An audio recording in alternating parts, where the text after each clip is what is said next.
Hello viewers, welcome to my channel. আজি আমি এইটো ভিডিঅ'ত কেইটামান ইম্পৰ্টেণ্ট আসাম জিকে ডিসকাশন কৰিম for upcoming Assam direct recruitment grade 3 and grade 4 এক্সামৰ কাৰণে। তো যিসকলে গ্ৰেড 3 আৰু গ্ৰেড 4 কাৰণে প্ৰিপাৰেশ্যন কৰি আছে তো আপোনালোকে ভিডিঅ'টো স্কিপ নকৰি ফুল ভিডিঅ'টো চাই লওক।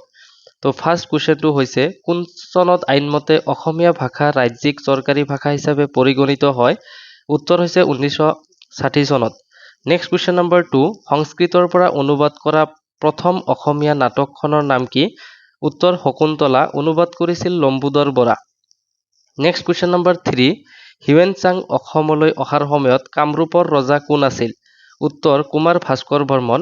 নেক্সট কুৱেশ্যন নম্বৰ 4, অসমৰ স্বাধীনতা আন্দোলনৰ নেতা গুৱাহাটীত পোনপ্ৰথমে চাইকেল চলাওঁতা আৰু দেশভক্ত নামেৰে পৰিচিত ব্যক্তিজন কোন আছিল?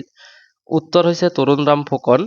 নেক্সট কুৱেশ্যন নম্বৰ 5, তেওঁ লিখা বিখ্যাত উপন্যাসখনৰ নাম মিৰিজীয়ৰী। তেওঁ কোৱা হয় অসমৰ উপন্যাস সম্ৰাট। তেওঁ কোন হয়? উত্তৰ হৈছে Rajanikanta Bordoloi. Next question number 6, Homen বৰগোহাঞিৰ কোনখন উপন্যাসৰ আধাৰত চিত্ৰ নিৰ্মাণ হৈছিল? উত্তৰ হৈছে হালধীয়া চৰায়ে বাওদান খায়।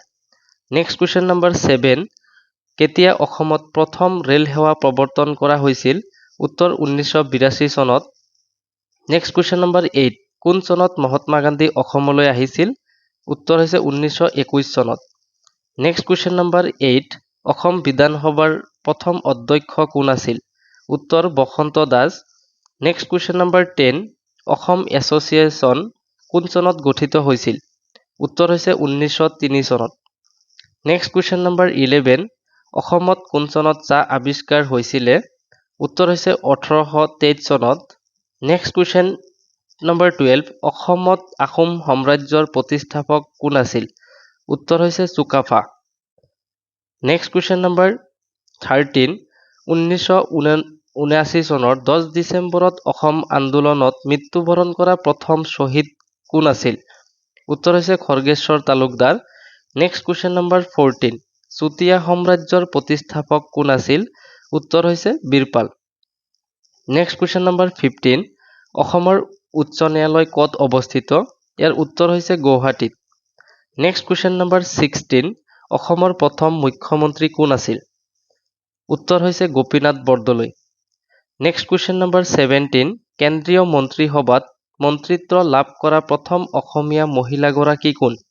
উত্তৰ হৈছে Renuka Devi Borkotoky. Next question number 18, Ahom সাম্ৰাজ্যৰ ৰাজধানী চৰাইদেউ কোন চনত স্থাপিত হৈছিল? উত্তৰ হৈছে 1253 চনত স্থাপিত হৈছিলে। নেক্সট কুৱেশ্যন নম্বৰ 19, অসমৰ প্ৰথম মহিলা মুখ্যমন্ত্ৰী কোন আছিলে? উত্তৰ হৈছে Syeda Anowara Taimur. Next question number 20, Ahom আৰু মোগলসকলৰ শেষ ৰণখন কোন চনত হৈছিলে? উত্তৰ হৈছে 1671 চনত। নেক্সট কুৱেশ্যন নম্বৰ 21, বিষ্ণু ৰাভাৰ কোন চনৰ কোন তাৰিখে কিমান সময়ত মৃত্যু হৈছিলে? উত্তৰ হৈছে 1961 চনৰ 20 জুনৰ আৰু 2টা বজাত মৃত্যু হৈছিলে। নেক্সট কুৱেশ্যন নম্বৰ 22, অসহযোগ আন্দোলনত অসমত কোন চনত আৰম্ভ হৈছিলে? উত্তৰ হৈছে 1920 চনত। এইটো অলপ কনফিউজন আছে, আপোনালোকে অপশ্যন চাই এনচাৰটো চুজ কৰিব। 2টা এনচাৰ পোৱা যায় এইটোত। নেক্সট কুৱেশ্যন নম্বৰ 23, গুৱাহাটী উচ্চ ন্যায়ালয় কোন চনত স্থাপিত হৈছিলে? উত্তৰ হৈছে 1948 চনত। নেক্সট কুৱেশ্যন নম্বৰ 24, কোন চনত শৰাইঘাটৰ যুদ্ধ সংঘটিত হৈছিল? 1671 চনত শৰাইঘাটৰ যুদ্ধ সংঘটিত হৈছিলে। নেক্সট কুৱেশ্যন নম্বৰ 25, অসমৰ প্ৰখ্যাত মন্দিৰ উমানন্দ কেতিয়া নিৰ্মাণ কৰা হৈছিল? 1694 চনত। নেক্সট কুৱেশ্যন নম্বৰ 26, পৃথিৱীৰ আটাইতকৈ পুৰণি তেল শোধনাগাৰ ডিগবৈ তেল শোধনাগাৰ কেতিয়াৰ পৰা কাৰ্যক্ষম হৈছিল? হয়, উত্তৰ 1901 চনৰ 11 ডিচেম্বৰ চনৰ পৰা। নেক্সট কুৱেশ্যন নম্বৰ 27, অসম ছাত্ৰ সন্মিলনী কেতিয়া গঠন কৰা হৈছিল আৰু ইয়াৰ প্ৰথম সভাপতি কোন আছিল? 1916 চনত আৰু সভাপতি আছিল Lakshminath Bezbaroa. Next question number 28, telephone আৰু টেলিগ্ৰাফ সেৱা অসমত প্ৰচলিত হৈছিলে 1865 চনৰ পৰা।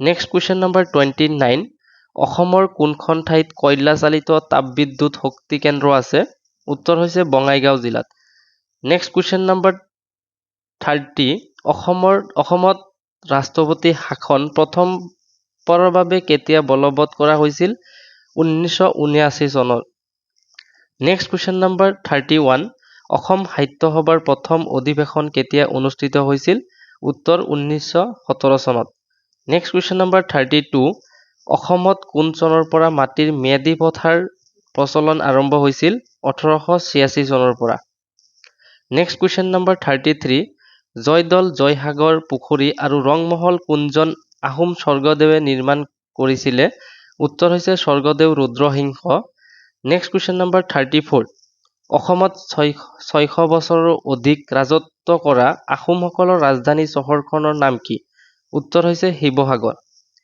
নেক্সট কুৱেশ্যন নম্বৰ 35 আহোমসকলৰ শেষ কীৰ্তি স্তম্ভটো গুৱাহাটীৰ ক'ত অৱস্থিত উত্তৰ হৈছে বশিষ্ঠাশ্ৰমত নেক্সট কুৱেশ্যন নম্বৰ 36 1889 চনত অসমৰ কোনখন ঠাইত ভাৰতৰ ভিতৰতে সৰ্বপ্ৰথম খাৰুৱা তেল আৱিষ্কাৰ হৈছিল উত্তৰ হৈছে ডিগবৈ নেক্সট কুৱেশ্যন নম্বৰ 37 অসমৰ কোনজন স্বৰ্গদেৱক লৰা ৰজা বুলি জনা যায় উত্তৰ হৈছে ৰত্নধ্বজ সিংহ বা চুলিকফা নেক্সট কুৱেশ্যন নম্বৰ 38 স্বাধীনতাৰ পাছত গোপীনাথ বৰদলৈ অসমৰ প্ৰথম মুখ্যমন্ত্ৰী হোৱাৰ সময়ত বিৰোধী পক্ষৰ নেতা কোন আছিল উত্তৰ হৈছে Gaurishankar Bhattacharya next question number 39 ধৰিত্ৰী দিৱস কিমান তাৰিখে পালন কৰা হয় উত্তৰ হৈছে 22 April next question number 40 Assam মন্ত্ৰী পৰিষদৰ সদস্যপদ লাভ কৰা প্ৰথমগৰাকী মহিলা কোন আছিল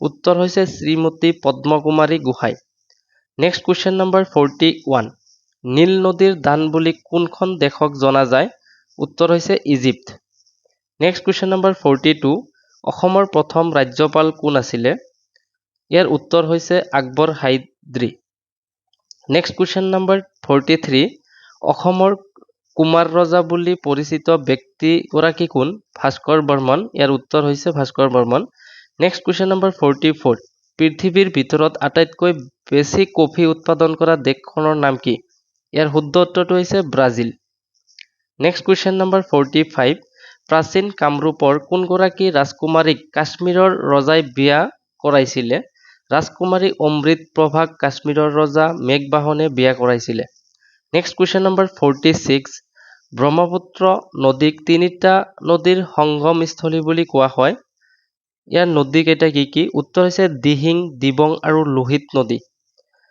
নেক্সট কুৱেশ্যন নম্বৰ 47 পৃথিৱীৰ ভিতৰত আটাইতকৈ দীঘল নদীখনৰ নাম কি ইয়াৰ শুদ্ধ উত্তৰটো হৈছে নীল নদী নেক্সট কুৱেশ্যন নম্বৰ 48 গুৱাহাটী বিশ্ববিদ্যালয়খন কেতিয়া স্থাপিত হৈছিলে উত্তৰ হৈছে 1948 চনত নেক্সট কুৱেশ্যন নম্বৰ 49 ইংৰাজে ভাৰতত প্ৰতিষ্ঠা কৰা প্ৰথম চাহ উদ্যোগ কোনটো উত্তৰ হৈছে ইষ্ট ইণ্ডিয়া কোম্পানীৰ দ্বাৰা স্থাপিত চাবুৱা চাহ বাগিচা নেক্সট কুৱেশ্যন নম্বৰ 50 শুৱালকুছি কিহৰ বাবে বিখ্যাত পাট আৰু মুগাৰ বাবে বিখ্যাত তো thank you watching for this video' তো ভিডিঅ'টো ভাল লাগিলে আপোনালোকে লাইক কৰিব শ্বেয়াৰ কৰিব আৰু চেনেলত যদি নতুন আহিছে তেনেহলে সাবস্ক্ৰাইব কৰি ৰাখিব